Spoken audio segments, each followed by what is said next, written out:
good for you, P fam? It's your girl Lana. I'm back again with another video. As y'all see, what does that say? That says 4:32 a.m. It's 4 in the morning. It's 4 in the morning. But anyways, we finna hurry up and do this little 23-minute video because once it hit 5 a.m., the sun gonna come up, and it's just gonna be lame. Cause who watches scary stuff in the morning time or like in the light time? It's dark. You gotta watch it in the dark time so you can get the scary feeling. You see what I'm saying? But anyway, let's get straight into it. And thank y'all for 40 subs. Thank y'all for 40 subs.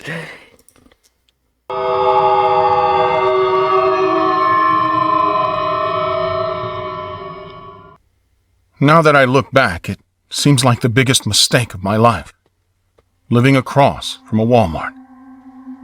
Agreed, I was young, naive, and a bit clueless about Hold on, cause what's wrong with Walmart, bruh? the dangers of this world. Plus, I was a broke college student who didn't want to take loans and not be in debt to his parents.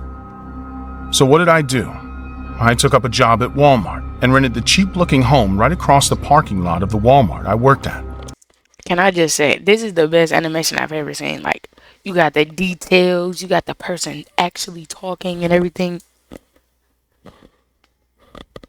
And everything else. But yeah. I was taking online classes, which were pretty uncommon back then. But between working in the Walmart and studying, I hardly had time to go to a regular college. I wanted to study law and to become a lawyer. The house I was living in was owned by a war veteran who was really too old to take care of it, as it was in very grim condition and nobody was ready to rent it. So, when a 6'2" guy like me showed up on the old man's doorstep, offering to repair the home and rent it, he immediately handed me the keys. Sure, the house needed some mending, but the rent was cheap and working with my dad had given me enough experience to fix the old roof and the cracked walls. I did as much as I could, but the locks, doors, and windows were still old. I never thought I'd need to replace them because, one, who would dare to rob a house as old as this? And two, it was right across from a big Walmart, which was mostly occupied by people. And thirdly, I was strong and I had an impressive build, so people thought twice before crossing me. Every morning I used to work at Walmart. I returned home around the evening to take my online classes, study, do some chores, and sleep. My routine was pretty standard, and it hardly ever changed. But that fateful summer day, things took a turn for the worst. Now you must know that my parents visited me often to show support and mostly to make sure I was okay. That week on a Monday, my parents had arrived with a bag full of groceries and chicken pie. Okay, I was overworked and stressed. Chicken pot pie? What? I was grateful, too, that they showed up with our pet dog, Kiko. The next day, they both wanted to attend a wedding and wanted me to look after Kiko. I was more than glad that Kiko was with me, as we'd been together since I was 10. He was going to stay with me for a couple of days, till my parents got back. He loved to sleep in my bed, and I didn't mind sharing my bed with him. On Friday, I'm sorry, but can I just say that the details in that dog is just so hard. The details in all of this is just so impressive. As I was exhausted and back from work, I ate a quick sandwich and went to bed with Kiko by my side. It was around 11 in the night when I started hearing the giggles. It seemed like a middle-aged woman was giggling, but I couldn't make out where the noise was coming from. Kiko was relaxed and almost asleep when he heard the giggles too. He was instantly on his feet and snarling towards my bedroom window. I had seen this type of behavior from him before, when he was afraid or sensed a threat to be around. This scared me too, and mind you, hardly anything scares me. I tried to sleep, but the giggles continued and kept getting louder and louder. Around 1 a.m., the giggles hadn't stopped. Rather, it felt like whoever was laughing was right around my house. Kiko was now staring at my bedroom window and snarling. Finally, I dared to look out of my bedroom window, and I saw nothing but two glowing eyes staring back at me from the bushes, and nothing more. This freaked me out.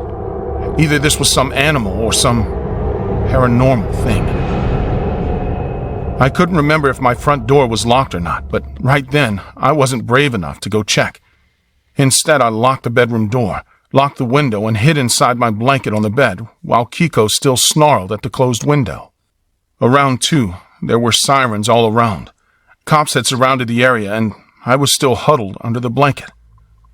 That's when there was a knock on my front door. Do y'all see the knocks, bruh? This is, I don't care. This is just the most, oh my goodness, the most detailed and, oh my. "It's the police department. Please open up," the male voice from outside said. Knowing that it was a cop, I rushed to the front door with Kiko barking by my side. I opened the door. "I'm Officer Jim Conroy, and you must be Rob Anderson." "Yes, sir." "Did you know what happened in the Walmart across the street? We know that you worked there and had an evening shift there today, but you didn't wait till the closing hours. Is that right?" "Yes, sir. I do work there, but I came home early. I ate dinner and went to bed. I don't know what happened there." "Well, good for you that you left early. Your coworker Joey was murdered soon after you left." Wow. "What? How? What happened?" "Please take a seat, Mr. Anderson. Did you hear anything absurd around 11 or 12 last night?" "I heard a woman giggle. Even my pet Kiko was on high alert." "Why? What happened, officer?" Before the officer could answer anything, someone screamed. It was a high-pitched sound that could pierce anyone's eardrums, followed by the familiar giggles that I had gotten used to by now. I looked out my open door and saw 3 cops holding a weird-looking woman. She was wearing ripped pants and a top. Her hair was knotted and clumpy. She had a weird-looking face, and when she smiled, it sent chills to my bones. "She was the one giggling," the officer said. "She's a mental patient who escaped from the asylum nearby. She entered the Walmart and murdered Joey and was roaming around the parking lot with a bloody knife. Someone spotted her and called us, but we couldn't find her. Thank God you were sleeping and not getting out of your home, as she was hiding right below your porch steps." Wow. This new information freaked me out, but it also explained why Kiko was so distressed, and I couldn't even imagine the fact that it could have been me instead of Joey. Poor Joey was really unfortunate to be at the wrong place at the wrong time. Oh, that's Joey. This was the first such heinous crime that had taken place in our city, let alone in the Walmart I worked in. This just confirms how important it is to trust your gut sometimes, as it may even save your life. That's wild. For real. Do you know what a ghost town is? If you don't, then it's probably good that you don't find out. I'm Daphne, and this is a story I want you all to know. So, I am Mexican, and 2 things that make Mexican people famous are our food, obviously, and our over-the-top families. I too have one big family, and I love them all. So back when I was going to college, I used to travel back home. What kind of college is that? SSG. South Serpent Gate. Every holiday. Most of the Mexican students who studied at Caltech usually drove back home to Mexico to be with their family. Isn't that dude in the last anime? Isn't don't that look exactly like him? Same collar and same hair and everything? So am I tripping? I can't be tripping. Mind you, I was no different.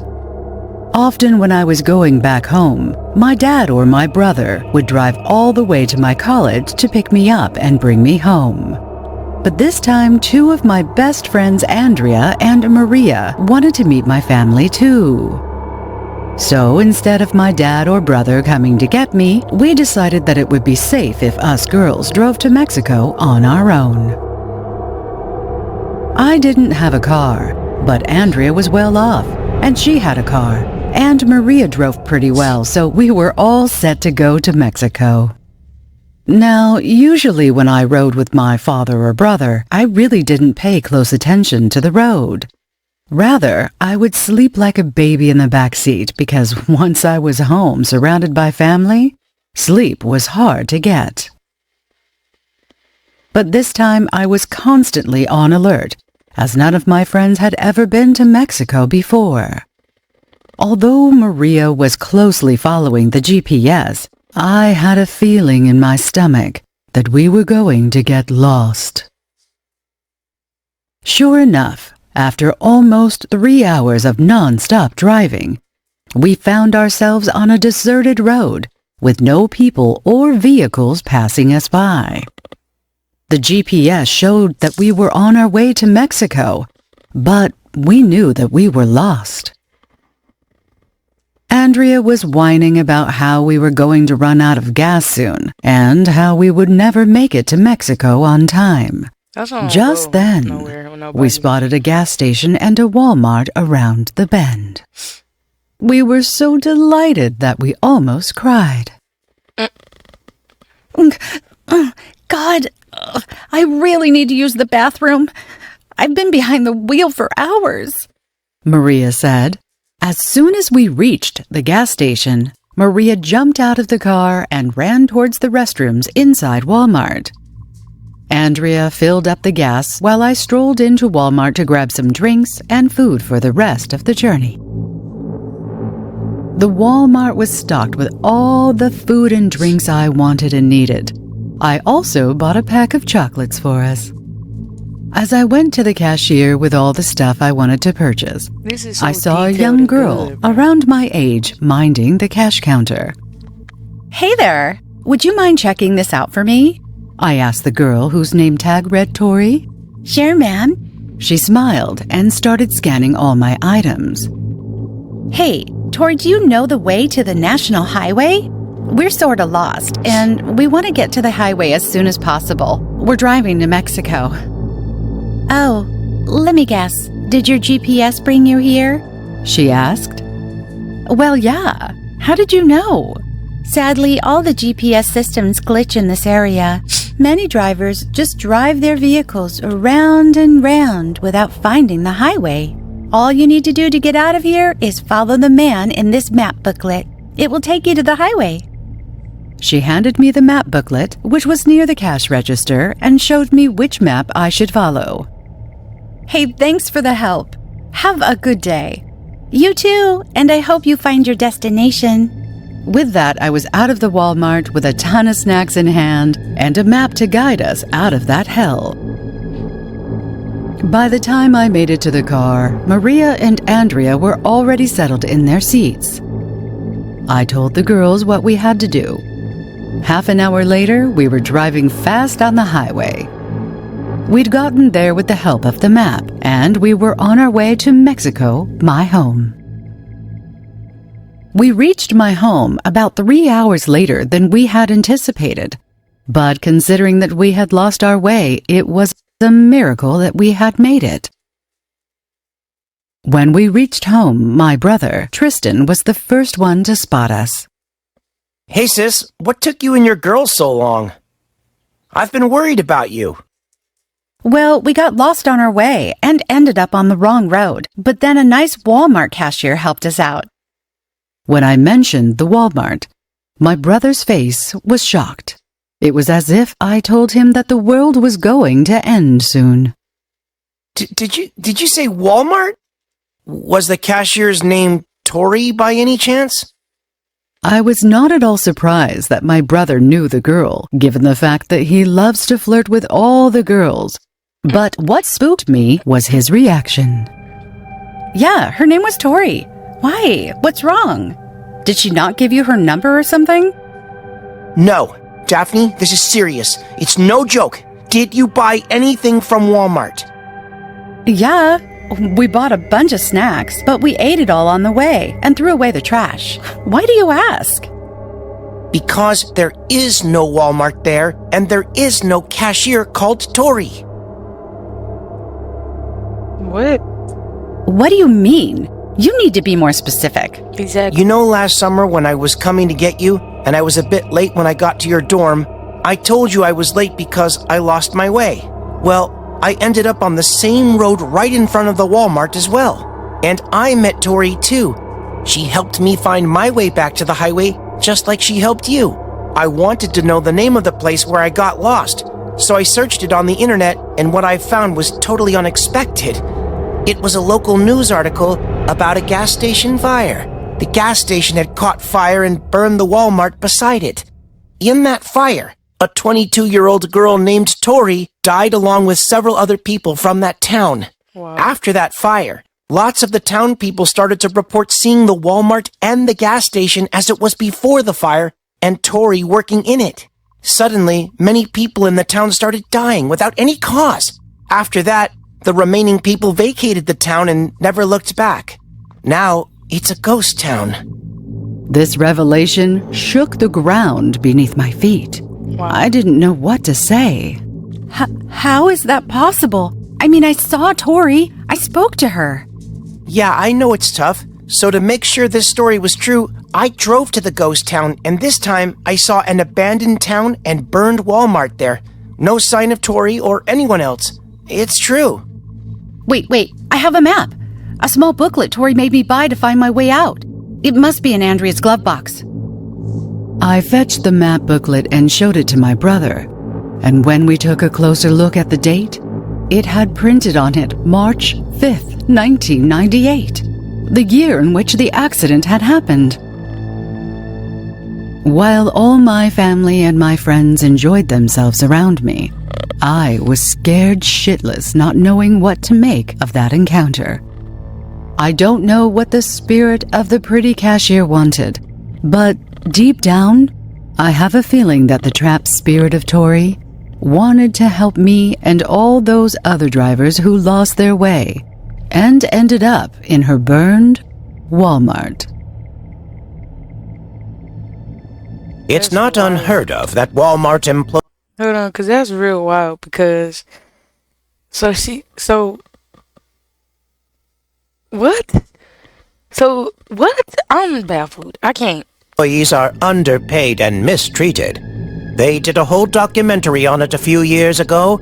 I personally don't think we needed a documentary to know how truly horrible anyone who works at Walmart has it.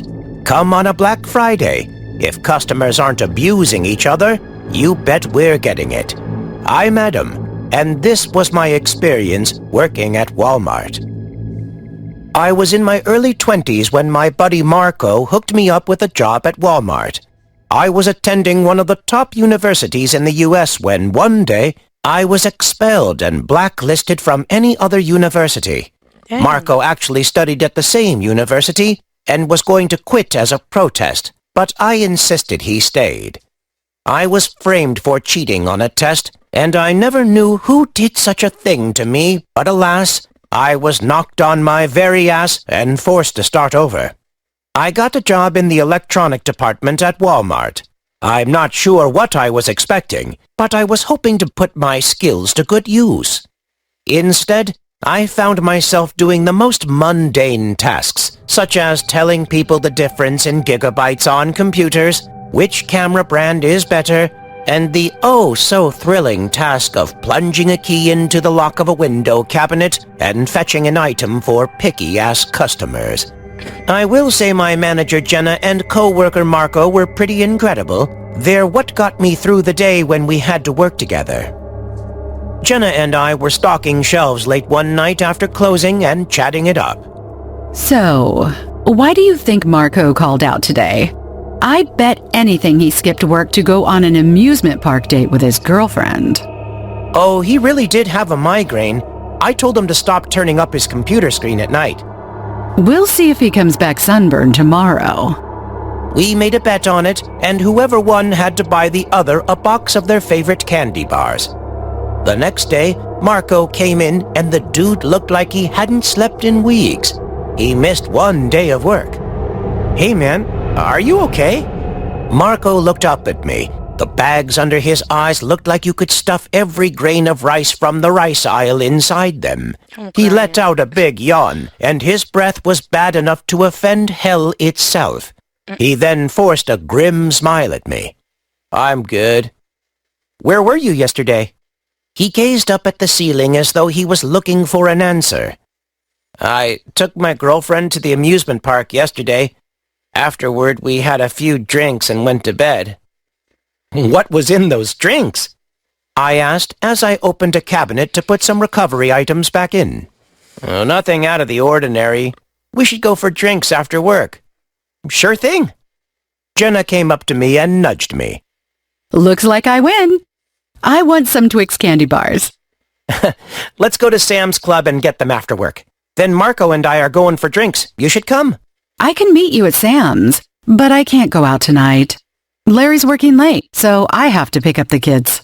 All right, maybe next time. Throughout the workday, I noticed Marco had seemed not all the way there. Anytime someone spoke to him, he just stared blankly. Sometimes he stared at me so long, I swear I was slipping into a trance. It gave off the strangest feeling, and I was getting convinced that Marco really wasn't himself. I was personally worried and took it upon myself to call his girlfriend on one of my breaks. I asked her about Marco's behavior and if he seemed strange to her. She informed me that Marco was just fine. Even going off to work that morning, he was his grumpy old self. I explained how Marco was looking sluggish and acting absent from his own brain. She told me she would come by to check on him and make sure he was okay. I was waiting for her to come, but she never came. I talked to Jenna about my concerns and how I called Marco's girlfriend and what we had discussed. Suddenly, Marco started acting erratic, throwing things and yelling at people. Not just yelling anything either. He was shouting confessions. I cheated on my girlfriend with the stripper last year. I stole my friend's lunch money because he wouldn't play video games with me. I crapped in the heater vent in the 5th grade. Jenna and I intervened, and while she calmed the customers down, I took Marco into the break room. Marco was sweating profusely and still uttering confessions. I dragged him into the janitor's closet and locked us both inside. You feeling okay, buddy? Adam, what are you doing, man? You seem like there's something you want to confess. Keep going. Marco looked at me with confusion on his face. I heard a light knock on the door and knew who it was. I opened it to let Kayla, Marco's girlfriend, in. Marco looked between us. What? What is it? What are you... Kayla walked up to Marco and slapped him across the face. I knew you cheated on me. Serves you right that you were forced to shout it out in the middle of the goddamn Walmart. Marco let out a blood-curdling scream and looked at me. I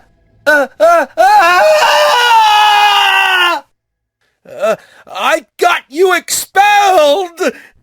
I framed you for cheating on the test! I wanted to get you back for screwing the girl I had a crush on!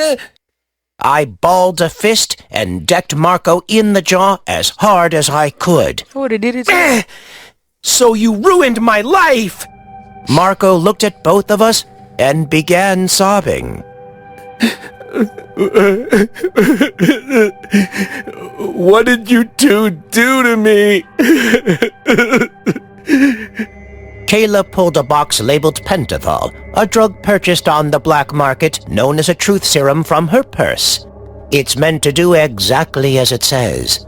Obtain truth from people. And it's extremely deadly if you're not given an antidote, which Kayla and I had no intention of giving Marco. I made sure the coast was clear, and Kayla snuck Marco out of work. I excused myself for the rest of the day. We took Marco to a hotel where we watched the drug reduce him to complete insanity. He confessed a lot of random shit, some embarrassing, some downright frightening.